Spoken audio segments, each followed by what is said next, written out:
Right now, day is breaking over Syria, a day of uncertainty for people in that war-torn country.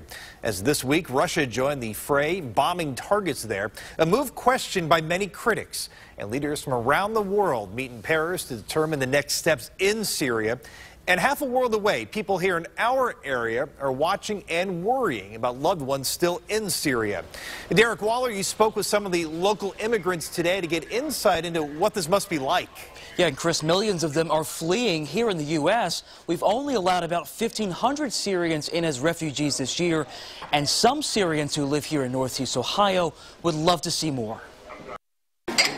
Bussing tables at the family restaurant in Westlake on a Friday night, and Zia Taluha isn't complaining.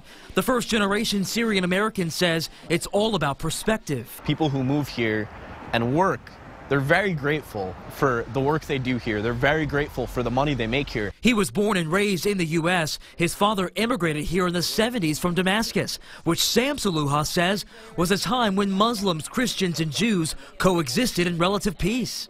Why this happened? Why now? Those are simple questions with complicated answers. Since 2011, millions of Syrians have evacuated their homes, including Sam's brothers, sisters, and in-laws. They fled to Egypt, Kuwait, and Jordan, anywhere but home. I can tell you the whole family is being disturbed right now, as not I'm the only one, but I'm very sure that most of the homes and every home in Syria is getting affected in the same way. That includes some of Ziad's customers he waits on, as well as a classmate at Cleveland State who moved 6,000 miles to escape. He couldn't see his family for an extended period of time. He lost communication with them. Unimaginable conditions he hopes our government will help alleviate. You could come here, work as a dishwasher. If you're doing that in Syria, and all of a sudden somebody tells you you can't live in your house anymore, what are you to do?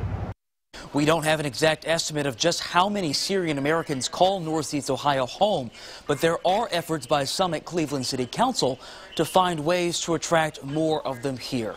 Live in the newsroom, Derek Waller, News Channel 5.